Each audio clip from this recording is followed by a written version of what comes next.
কি আছে তোমার কাছে আল্লাহ জানতে চায়। এই উম্মতের মুহাম্মাদিয়া সাল্লাল্লাহু আলাইহি সাল্লাম, কি আছে তোমাদের, কি আছে তোমাদের কাছে গর্ব করার মতো? হাইয়া আলাস সালাহ, ঘাড় ফিরিয়ে চলে যাচ্ছ, এই গর্বের দিন টিকে থাকবে তো? You will be very proud for this that I am a very young and study. এটা ঠিক থাকবে তো? তোমার এই জওয়ানিকে তুমি ধরে রাখতে পারবে তো? তোমার এই জওয়ানি ঢলবে না তো? ভালো করে ইয়াদ করো, আমি তোমার বড় মেহেরবান আল্লাহ তোমাকে বলছি, একটু ঝুঁকতে শেখো। কি আছে তোমার কাছে গর্ব করার মতো? একটা জিনিস আমাকে দেখিয়ে দাও। আল্লাহ দেখিয়ে দিয়েছে তোমার কাছে তিনটে আছে।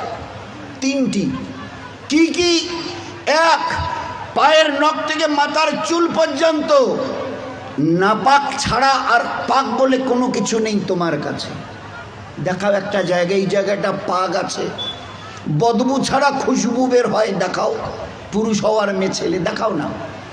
খুলিকাল ইনসানু মিন নুতফা। আমি আল্লাহ জিজ্ঞাসা করছি, তোমার পরিচয়টা আমাকে শোনাবে। পরিচয়টা কি আছে আমাদের কাছে? ওই পরিচয় ছাড়া few back days we everybody were of a drop of a dirty fluid, nothing else. আমরা সবাই, আল্লাহ আমাদের পরিচয় জানতে চাইছেন। খুলিকাল ইনসানু মিন নুতফা, আমরা বড় ওই নাপাক মনির কাতরা থেকে আমরা জন্ম নিয়েছি। আমাদের পরিচয় few back days we are a drop of a dirty fluid, আমরা এক বিন্দু নাপাক মনির কাতরা। এর চাইতে বড় পরিচয়? আচ্ছা, তোমার পায়ের নখ থেকে মাথার চুল পর্যন্ত একটা জায়গা দেখাবে যেখান থেকে খুশবু বার হয়, দেখাও। নাক থেকে যদি করো, স্বামীও পর্যন্ত বলবে নাকটা একটু ঘুরিয়ে ওই দিকে। মুখ দিয়ে অক করো যদি, তো ছেলেমেয়েরা বলবে আম্মু তুমি এটা কি করছো? পায়খানা পেশাবের রাস্তা দিয়ে হলে তো কথাই নেই। কান থেকে যদি কিছু বেরোয় তো কথাই নেই। চোখের এই জায়গা থেকে যদি বেরোয় তো পাশে কেউ বসতে দেবে না। এরপরে পুরো শরীরের এক একটা লোমের গোড়া থেকে যদি একটু করে ঘাম বের হয় তো আমার নিজের বিবি, নিজের বেটা বেটি বলবে না আব্বু, স্বামী একটু হাতটা দাও তো, একটু চুমু দিই। না চুমু দি, ঘাম বেরোচ্ছে তো, তুমি তো হাজারো হলে আমার স্বামী, তুমি তো আমাদের আব্বু, তা একটু দাও না, একটু চুমু দিই। কেউ সবাই আব্বু একটু হাতটা সরিয়ে নাও না, ঘাম বেরোচ্ছে। এই তো তোমার পরিচয়। পারে নখ থেকে মাথার চুল পর্যন্ত বদবু ছাড়া কোথাও। তিন, খুলিকাল ইনসানু মিন জাইফা, তোমরা বড় দুর্বল। আমি জিজ্ঞাসা করছি, 3.5 হাতের একটা এইরকম শরীর, সুটাম চেহারা, আচ্ছা তোমার পিঠে কি বসে আছে? এইভাবে 2-3 বার দেখার পরে বলবে কই, দেখা তো যায় না। আচ্ছা, তা তুমি না খুব বুদ্ধির বড়াই করো, মডার্ন টেকনোলজি আর সায়েন্সের খুব গালগপ্প করো, তোমার নিজের পিঠে কি বসে আছে তুমি বলতে পারো না? বলে না, তা জানি না। আচ্ছা 10 মিনিট পরে তোমার পজিশন, অবস্থা কি থাকবে জানো তুমি? বলে আমরা কিচ্ছু জানি না। বাজারে যাবে বলে ব্যাগ নিয়ে মোটর সাইকেলের হুকে আটকে দিয়ে স্টার্ট করে খালি বাজারে গিয়ে স্ট্যান্ড করে খালি পা দিয়ে স্ট্যান্ডটাকে খালি ঠিক করে দিয়েছে। পিছন থেকে একটা গাড়ি এসে ধাক্কা দিল আর সঙ্গে সঙ্গে ডেথ। লাশ নিয়ে বাড়ি চলে গেল। এসছিল বাজার করতে, বড় ঝোলা নিয়ে এসছিল, বড় আশা করে মেহমান অপেক্ষা করছে বাড়িতে। বাজার থেকে ব্যাগে বাজার যায়নি, তার লাশ চলে গেছে বাড়িতে। খুলিকাল ইনসানু মিন জাইফা। 4, আল্লাহ জিজ্ঞাসা করছে আব্দুর রহমান বয়স কত? হ্যাঁ আল্লাহ 42 চলছে। বাকি কত? I know nothing about my age. Nurjahan তোমার বয়স কত চলছে? আল্লাহ 45 চলছে। আচ্ছা এরপরে আর বাকি কত? তা আল্লাহ আমি কেমন করে বলবো? না না তোমার নিজের বয়স। তাহলে তা তো জানি না। এই তো তোমার অবস্থা, এই তো তোমার অবস্থা। তুমি এক বিন্দু নাপাক, তুমি বড় দুর্বল, তুমি বড় বদবুদার, আর তুমি তোমার নিজের 10 মিনিট পরের অবস্থা তাও তোমার জানা নেই। এরপরেও যে আল্লাহ তোমাকে তিলে তিলে তার দয়ায় এই সেকেল সুরত আর এইরকম হায়াত দিয়েছে, একবারও তার কথা ভাবো না। একবারও তার কথা ভাবো না যে কত দয়ায় তিনি তোমাকে প্রতিপালিত করেছেন। দেখবেন সবাই, আমরা তো ওই সময় থাকি না, ওখানে মেয়েরাই থাকে। বাচ্চা যখন জন্ম নেয় না, তো যারা দাদি নানি চাচি যারা ওখানে ভিতরে থাকে, ও তারা এবারে বাচ্চা বের হবার পরে এবারে হাতটার নখগুলো ভালো করে দেখে টাকে, কান টানগুলো ঠিক আছে কিনা, সব কিছু চোখ টোকগুলো, হ্যাঁ ঠিক আছে গো ঠিক আছে, খবর দাও বাচ্চা ছেলে হয়েছে মেয়ে হয়েছে ঠিক আছে, সব ঠিক হয়েছে, সব আছে, চোখ আছে, বুরু আছে, মাথায় চুল আছে, হাত পা ওর নখটুকু পর্যন্ত বেশ গুজিয়েছে। আচ্ছা, তো মুখে দাঁত কটা নেই কেন? কখনো ভেবেছো? এ জগতের ইনসান, ভেবেছো কখনো? সব বলছো ওকে, আচ্ছা দাঁত কটা যে নেই? আল্লাহ জবাব দিয়েছে তোমাকে বাঁচাবার জন্য। ওই সময় তোমার মুখে দাঁত কটা, যে আল্লাহ তোমার সব কিছু দিয়েছে, হাতের পায়ের নখ পর্যন্ত আছে, 2-4-5 দিন পরে কেটে দিতে হয়, সেখানে দাঁত কটা দিইনি কেন? তোমাকে বাঁচাবার জন্যে। আমাকে চেনো, আমি কত বড় মেহেরবান তোমার জন্যে। শুধু তোমাকে বাঁচানোর জন্যে তোমার মায়ের পেট থেকে বেরিয়ে আসার সময় তোমার মুখে দাঁত কটা দেয়নি। যদি দাঁত কটা পেতে না, তো মায়ের সিনার ওই নরম গোশে স্তনে কামড় দিয়ে দিয়ে ক্ষতবিক্ষত ঘা করতে, 3-4 দিন ওইভাবে ঘা তাজা হওয়ার পরে মায়ের চোখের সামনে তুমি তরপাতে, জবাই করা মুরগিকে যেভাবে তরপাতে দেখো, ওইভাবে মায়ের সামনে তরপাতে, আর তরপাতে তরপাতে মরে যেতে তুমি।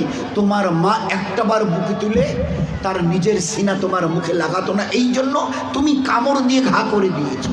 আমি বাঁচাবার জন্যে সব কিছু তোমার মায়ের পেটে বানিয়েছি, পুরো ফিগারের যা কিছু প্রয়োজন, each and everything has been given from myself, শুধুমাত্র except your teeth, তোমার দাঁত বাদ দিয়ে, যেখানে আমি তোমাকে আমার দয়ায় বাঁচাতে চাইছিলাম, ওই জন্য দাঁত কটা দিনই, নয়তো মায়ের স্তনকে কেটে ছিন্ন বিচ্ছিন্ন করতে, মায়ের চোখের সামনে তরপাতে তরপাতে তুমি মরে যেতে।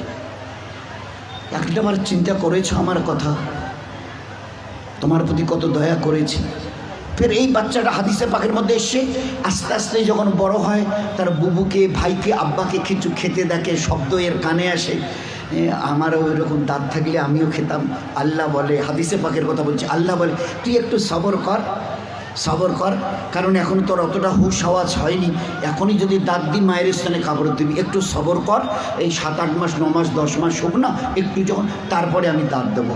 গোস্তের ওই নরম জায়গা থেকে আস্তে করে বাবা মা সব খুশি, আম্মা তোমার নাতির দাঁত গজিয়েছে শুনেছ? আচ্ছা, 2টো দাঁত গজিয়েছে, তো উঠতে দেখে সবাই খুশি। আচ্ছা, কখনো ভেবেছ এই দাঁতটা বাড়তে বাড়তে এই পর্যন্ত বারবার পরে আর বাড়ে না? Why? What is the reason of it? Who will give the answer? Who will give the answer? Anybody else of this world?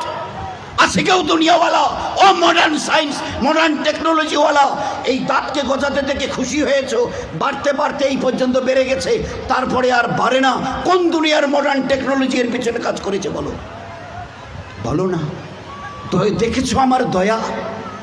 তারপরেও যদি যেভাবে বাড়ছিল, যদি আর 6টা মাস বাড়তো না, তোমার নিজের চেহারা আয়নায় দেখলে তুমি একবার দেখে আটকে উঠে বেহুশ হয়ে মরে যেতে, অজ্ঞান হয়ে মরে যেতে। কি বিকট চেহারা! নিচের দাঁতগুলো বেড়ে গিয়ে এইরকম, উপরের দাঁতগুলো বেড়ে গিয়ে এইরকম হতো তোমার চেহারাটা, বিকট একটা চেহারা হতো। আমি ওটাকে কন্ট্রোল করেছি। এই বাচ্চা তখন 7-8-10 মাসের, 1 বছর 1.5 বছরের বাচ্চা দেখে দাদা কি যেন, ভাইজান যেন কি কর্মর করে চিবোচ্ছে, বুবু যেন কি একটা খাচ্ছে শক্ত মতো, আব্বু যেন কি একটা শক্ত মতো চিবোচ্ছে, শোনা যাচ্ছে। আসমান থেকে আওয়াজ আসে, তুই একটু সবর কর না, তোকে হালকা জিনিস খাওয়াবার জন্য যে দাঁতটা এখন দিয়েছে ওটার নাম হচ্ছে দুধ দাঁত, এর ক্যাপাসিটি কম, হালকা জিনিস চিবোতে পারবি, শক্ত জিনিস চিবোলে না ও দাঁত ভেঙে যাবে, তো তুই একটু সবর কর। ফের কদিন পরে একটা করে নড়া শুরু করে, আম্মু এ দাঁতটা নড়ছে, ফের একটা একটা করে 32 টাকা আমি ট্রান্সফার করি, ফের ওখান থেকে গজানো শুরু করি। এইবারে তুমি নিজের দাঁত দিয়ে যত শক্ত হাড় হোক, পেয়ারা হোক, যা কিছু মন চায় খুব কড়মড়িয়ে চিবিয়ে খাও, কোনো অসুবিধা হবে না। এত বড় দয়ার দান দেখেও তুমি একটাবার আমার সামনে ঝুঁকাবে না? আচ্ছা, আমার কাছে তোমাকে ফিরে আসতে হবে না? বলো বলো যে ফিরবে না, ফিরবে না। আজ তুমি আস্তিন গোটাও, লাল চোখ দেখাও, আমার জমিনে দর্প ভরে পা রেখে চলো। আচ্ছা, তোমার কি মনে হয় তুমি আমার সঙ্গে মোকাবেলায় আসবে? আসবে? তোমাকে সেজদা করতে না, না, ওসব আমাদের দ্বারা হবে না। হোয়াই কি আছে তোমার কাছে গর্ব করার মতো? আর আমার সঙ্গে তুমি পাল্লা দেবে, মোকাবেলায় আসবে, কি আছে তোমার কাছে বলো না? এর মাস আজকের যেটা ফুলছে মাসল, এটাকে না আর এই দিকে ঝোলা মানে ফুলাতে পারবে না। শত চেষ্টা যদি করো তো উপরের দিকে নয় নিচের দিকে ঝুলে থাকবে। যে দাঁত আজকে কর্মড়িয়ে অন্যের দিকে লাল চোখ করে তাকাও, এই চোখ আজ বাদে কাল ঝাপসা হবে। এ দাঁত তোমার কাছ থেকে তোমাকে জিজ্ঞাসা না করে বিদায় নেবে। এ কালো চুল তোমাকে না বলে সাদা হবে। এ শক্ত বডির মাসল এ তোমাকে না জিজ্ঞাসা করে গোস্ত আস্তে আস্তে চামড়া ঝুলে থাকা শুরু হবে। আমার কাছে কি তোমার কাছে আছে মোকাবেলা করার মতো? কিছুই আমি করব না, শুধু তোমার বয়সটুকুকে একটু যদি বাড়িয়ে দিই।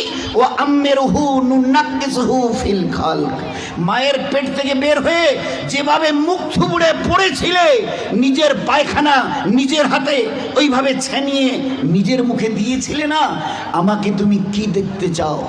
একটু যদি হায়াতটুকু বাড়িয়ে দিই, মুখ থুবড়ে পড়ে থাকতে হবে। পাশ দিয়ে কেউ হেঁটে যেতে রাজি হবে না, কারণ দেখলেই বলবে কেউ আমি একটু বাথরুম যাবো, আমার একটু হাতটা ধরে তুলে দাও তো। কেন কি তোমার ওই পিছনের দিন কটা মাসেল ফুলানো, লাল চোখ করা, জমিনে দর্প ভরে চলার ওই দিনগুলো কোথায় গেল আমি জানতে চাইছি। বলো না, আমি কিচ্ছু করবো না। একটা হাতি যদি এসে মশাকে বলে আরে তুই নাকি আমার সঙ্গে নাকি পাল্লা দিবি, তা আমি তো চিন্তা করে কুল পাচ্ছি না, তোকে যে মারবো কোথায় মারবো। আচ্ছা, একটা হাতি যদি মশাকে মারতে চায় কোথায় লাদ মারবে বলেন তো? তো আল্লাহ যদি আমাদের মতো 3 হাতের একটা কমজোর নাপাক ইনসানকে আল্লাহ যদি টোকা দিতে চায়, তো আল্লাহ কি তোর কোথায় টোকা দেবো বলতো? আমি আল্লাহ 7 আসমান জমিনকে একদিন আমি আমার হাতের তালুতে নেব। লিল্লাহিল ওয়াহিদিল কাহার, 7 আসমান ও জমিনকে আমি একদিন আমার হাতের তালুতে। ও আল্লাহ কত বড়! আর ওই আল্লাহর মোকাবেলায় যদি আমি আসি, তো আল্লাহ কি বলবে? ওই হাতির মতো মশাটাকে যদি বলে আরে তোরে আমি কোথায় ধরি আর কোথায় মারি বলতো? আর এই মশা যদি দ্বন্দ্বনায় হ্যাঁ আসেন না হোক, মোকাবেলা হয়ে যাবে। তো বলেন আজকের খুব চিন্তা করি, আমি যদি হায়াতটুকু বাড়িয়ে দিই, মুখ থুবড়ে পড়ে থাকবে আর নিজের হাতে পায়খানা ছানবে, পাশ দিয়ে কেউ যেতে রাজি হবে না। ওই দেখলে ডাকবে আসুতে মুখানা ধরো তো না, বাথরুম না বসি তোলো তো। কেন তোমার ওই দিনগুলো কোথায় গেল? এইরকম বুক ঠুকা দিনগুলো তোমার কোথায় গেল? দোস্ত, ও দিন আসবে, ফের দুনিয়া থেকে বিদায় নিয়ে খোদার কাছে ফিরে যেতে হবে। আল্লাহ কুল্লু নাফসিন যায়কাতুল মাউত সুম্মা ইলাইনা তুরজাউন। কে আছো দুনিয়ায়? ঝুপড়িওয়ালার কুরসিওয়ালা কে আছো যে আমার কাছে আসবে না?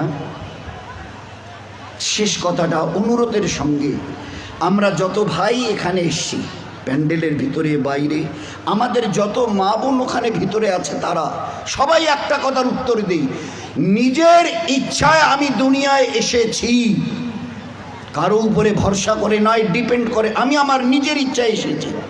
এরকম বলনেওয়ালা কারা কারা আছে একটু হাত তুলে দেখাবেন দয়া করে। আমরা পুরুষরা, আমাদের ওখানে পর্দার ভিতরের মা বোনেরা, আমি আমার নিজের ইচ্ছায় এসেছি, যেদিন আমার মন চাইবে আমি নিজের ইচ্ছায় যাব। আছে কেউ একথা বলনেওয়ালা দুনিয়ায় এরকম বাহাদুর? আমরা কেউ আসিনি, আমাদেরকে পাঠানো হয়েছে। উই হ্যাভ নট কাম, আমরা আসিনি, আমাদেরকে পাঠানো হয়েছে। আমরা ইচ্ছা করে যেতে চাইলে ইচ্ছা করে যেতেও পর্যন্ত পারবো না। তিনি যেদিন ডাক দেবেন আব্দুর রহমান আয়, তো শত সহস্র বাঁধনকে ছিন্ন করে চলে যেতে হবে। সকিনা রহিমা আয়, তো সমস্ত চোখের পানিকে ভাসিয়ে দিয়ে ওদেরকে চলে যেতে হবে। আমরা কেউ আসিনি, আমাদের পাঠানো হয়েছে। ওলামায়ে কেরাম বলেন, হ্যাঁ তুমি যদি বুক ফুঁকে বলতে পারো আমি আমার নিজের ইচ্ছায় এসেছি, হ্যাঁ তুমি আল্লাহর অনুগত হবার কোনো প্রয়োজন নেই, আল্লাহর ইবাদত তোমার করার কোনো প্রয়োজন নেই। তুমি যখন নিজের ইচ্ছায় এসছো, যা তোমার মন চাইবে তুমি তা করে যাও। যদি বলো যে না, আমি আমার নিজের ইচ্ছায় তো আসিনি, আমার দয়ালু আল্লাহ আমাকে বড় মেহেরবানি করে মানুষ করে দুনিয়ায় পাঠিয়েছেন, হয় আমি পুরুষ অথবা মেয়ে ছেলে, আজ এই 20, 30, 40, 50 বছরের হায়াত আমার, এই যে এটা আমি পেয়েছি, এটাও আল্লাহ পাকের আমার বড় দয়া মেহেরবানি। তা যদি না হতো তো আমার আল্লাহ যদি দেখতে চাইতেন, আমার মায়ের পেটে থাকাকালীন আল্লাহ ওখান থেকে আমাকে বিদায় করে দিতে পারতো। বহু বাচ্চা মায়ের পেট থেকে ওইখানে বিদায় নিয়ে চলে গেছে, এক ঝলক আল্লাহ দুনিয়া দেখতে দেয়নি। কি বলতে চাই যে আল্লাহ আমাদের সঙ্গে বড় দুর্ব্যবহার করেছে হায়াত দিয়ে। তো আল্লাহ বলতে চায় যে তাহলে তুমি কি বলতে চাও আমি একটু ভুল করেছি? নাউজুবিল্লাহ। হায়াত দিয়ে, জওয়ানি দিয়ে, তাকত দিয়ে, ইচ্ছা যদি আমি করতাম না, মায়ের পেটে মোরা বাচ্চাকে তোমাকে বের হয়ে আসতে হতো, এক ঝলক দুনিয়া দেখতে পারতে না। এই জন্যে আমরা যারা সাথী পুরুষরা আছি, আমরা যারা পর্দার ভিতরে মা বোনেরা আছি, একটু আল্লাহকে চিনতে চেষ্টা করি। আমরা আসিনি, দয়া করে আল্লাহ পাঠিয়েছে। যেতে চাইলেও নিজের ইচ্ছায় যেতে পারবো না, আল্লাহ যেদিন ডাক দেবে যেতে হবে। আসা যাওয়া দুটোই যখন আল্লাহর ইচ্ছায়, তো মাঝখানের এই কটা দিন নিজের ইচ্ছায় চলে জীবনটাকে যেন বরবাদ না করি। দুনিয়ার জীবনও বরবাদ হবে, আখেরাতের জীবনও বরবাদ হবে। বরবাদের লাস্ট কথাটা হলো এই, তুমি আমার ইবাদতকে ছেড়ে দাও, দুটো জিনিস তোমাকে আমি দেব। এক, যতদিন দুনিয়ায় বেঁচে থাকবে, চাहे পুরুষ হও অথবা মেয়ে ছেলে, আমার ইজ্জত জালালের কসম, দুনিয়ায় তোমার জীবন যাবে অশান্তির আগুনে জ্বলতে, মরণের পরে তোমার জীবন যাবে জাহান্নামের আগুনে জ্বলতে। না দুনিয়ায় শান্তি, না আখেরাতে। দুনিয়ায় তোমার যতদিন 100 বছরে যদি বেঁচে থাকো, দুনিয়ায় তোমার জীবন যাবে অশান্তির আগুনে জ্বলতে, মরণের পরে তোমার জীবন যাবে জাহান্নামের আগুনে জ্বলতে। এই জন্য